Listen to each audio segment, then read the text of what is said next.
ما انت هتنطق يعني هتنطق. منطق. اقول ايه؟ عايزين نعرف كل حاجة عن الطريقة السرية لاستخدام كلينج 3 وموشن كنترول علشان نعمل مشاهد زي دي بشكل مجاني بلا. بس كده، ما تقول من الاول. انزل اعمل لايك وتعالى اقول لك كل التفاصيل.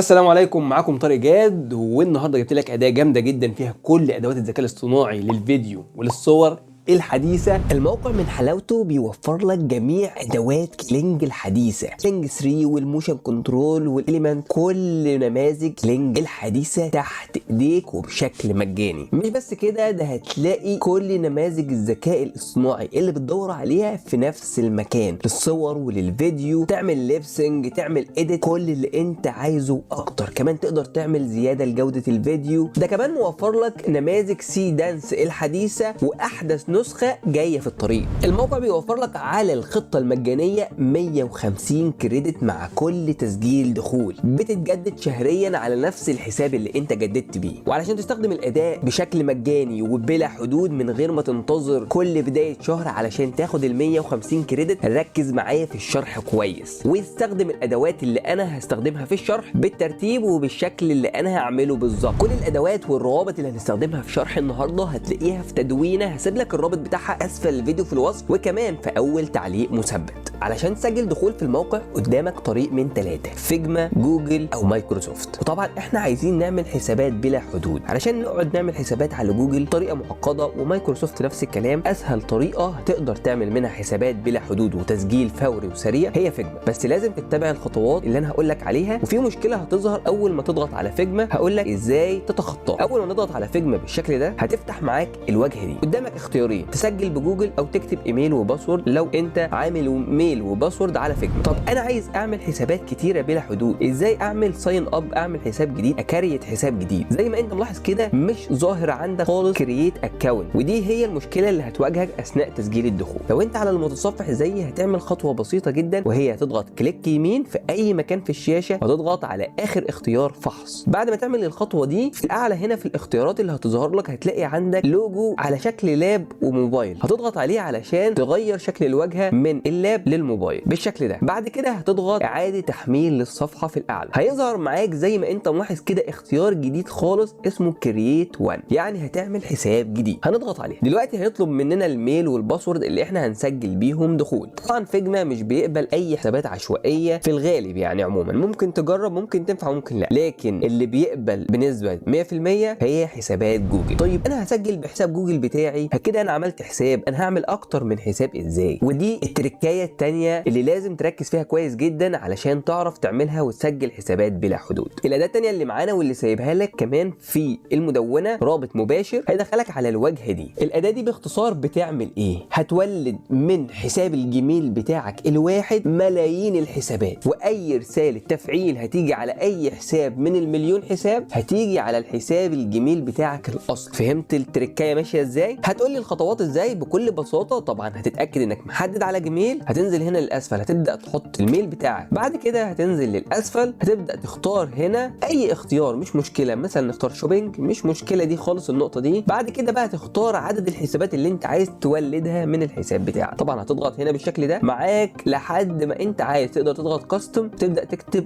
الرقم اللي يجي على بالك، بس هنا بحد اقصى 100,000. بعد كده تقدر تزود عليهم تاني عادي، تعمل 100,000 جداد وزي ما انت عايز تعمل. طبعا انت مش هتقدر تخلص ال 100,000، فطبعا مثلا احنا هنولد مثلا هنكتب مثلا 200 حساب وهنضغط جنريت، واقل من ثواني كمان بمجرد ما بتضغط هتظهر معاك الحسابات. كل الحسابات دي اي ميل هيجي عليها هيوصل مباشره للجيميل الخاص بيك. تيجي نجرب مع بعض. هناخد اي حساب عشوائي من ال 200 اللي هو عملهم، ناخد كده كوبي بالضغط هنا، هنفتح الميل بتاعنا علشان ااكد لك ان مفيش اي رسائل لسه جت على الميل. زي ما انت ملاحظ كده اخر ميل جالي هو تنبيه امني. هنبدا ندخل على فيجما، نعمل لصق للميل وهنبدا نضغط كونتينيو ويز ميل، هيطلب مننا الباسورد وهنضغط كرييت اكونت. طبعا تقدر تحفظ الاكونتات اللي انت بتسجل بيها بحيث انك كل شهر تقدر تاخد ال 150 كريدت من جديد. هيطلب منك هنا زي تاكيد هويه، لازم تعمل الاختبار ده علشان يتاكد من الهويه بتاعتك. طبعا دلوقتي تقدر ترجع الشاشة بتاعتك لحجم الكمبيوتر العادي وتقفل كمان واجهة الفحص بالشكل ده، وهنبدأ نضغط ستارت علشان نحل البازل. اللي مطلوب مني في البازل اني اغير الصورة بالسهمين دول لحد ما اوجد الصورة اللي فيها نفس عدد اللوجو اللي موجود في الصورة الاولى. حاصل نتيجة العملية الحسابية هنا 1 في اللوجو ده، يبقى هو عايز صورة فيها لوجو واحد فقط. فهنبدأ نقلب بالشكل ده، ممكن يظهر لك بازل مختلف، انت بس اقرا المطلوب منك ونفذه بشكل صحيح. هنا مثلا واحده بس اهي، هنبدا نضغط سبمنت، وهكذا لحد ما تحل كل البازل. بعد ما تنتهي من حل البازل بنجاح هتظهر معاك الواجهه دي. تقدر تضغط اوبن جيميل علشان يوجهك مباشره للجيميل بتاعك، وتقدر ترجع لواجهه الجيميل اللي احنا فاتحينها. هتلاقي الرساله جات لك بالشكل ده، هنضغط عليها كده وهنبدا نضغط فيريفاي ميل علشان يفتح معانا واجهه جديده ويتم تسجيل الدخول مباشره بشكل ناجح. زي ما انت ملاحظ كده وجهنا للاداه بتاعتنا بعد تسجيل الدخول. ولو قفلنا الشريط اللي في الاعلى هتلاقي الميل اللي احنا سجلنا بيه دخول ظاهر عندنا في الاعلى، ومعانا 150 كريدت. الاداه بتشتغل بنظام الورك سبيس، يعني هتشد كده زي دروب، هتشد الايقونات زي البازل وتجمع وتوصل. هقول لك ازاي خطوه بخطوه، ركز معايا. نضغط في الاعلى هنا على كرييت نيو فايل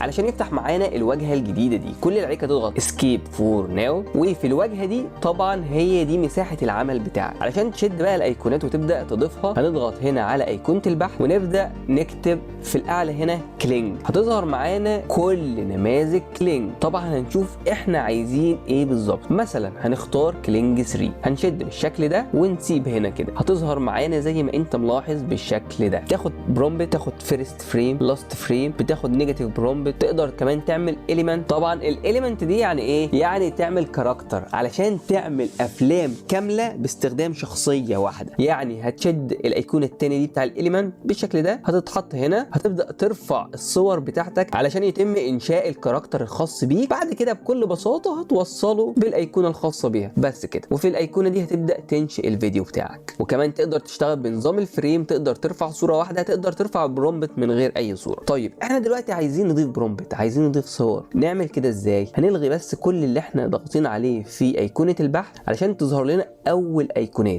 ايقونات فيها ايقونه البرومبت. تشدها بالشكل ده، تقدر تكتب هنا البرومبت بشكل طبيعي. كمان ايقونه الامبورت عشان لو عايز ترفع صوره، ترفع فيديو. طبعا كل اللي عليك بس انت مثلا خانه البرومبت هتكتب البرومبت وهي هتبدا توصله بالمكان بتاعه. الامبورت طبعا تقدر تشدها كده علشان تعمل فيرست فريم، تعمل امبورت جديده علشان تعمل اللاست فريم، بتوصلها بالشكل ده. طبعا انت عايز تعرف طريقه احتساب الكريدت. زي ما انت ملاحظ كده انا اخترت كلينج 3. كلينج 3 بياخد 134 كريدت. كل حساب هتعمله هتعمل بيه فيديو على كلينج 3. الكلينج موشن كنترول عندك في النسخه البرو والنسخه الستاندرد، هتلاقي فيه فرق في الكريدت. النسخه الستاندرد في الفيرجن 3 او الكلينج 3 ب 150 كريدت. لو عايزين النسخه البرو ب 200 كريدت. طيب لو احنا قللنا الفيرجن بتاع الكلينج خليناه 2.6، ودي اللي انا بستخدمها عشان ما تقوليش النسخه مش كويسه، النسخه جامده جدا، ايام استخدمناها من اول ما نزلت. ضغطنا 2.6، النسخه البرو ب 80 كريدت بس، ولو ضغطنا على الستاندرد تلاقيها ب 50 كريدت بس. يعني تقدر تعمل لحد 3 فيديوهات بالاداه دي. وبكده نكون وصلنا لنهايه الشرح اللي معانا النهارده. يا رب يكون الشرح عجبكم ويا رب تستفيدوا من الموضوع.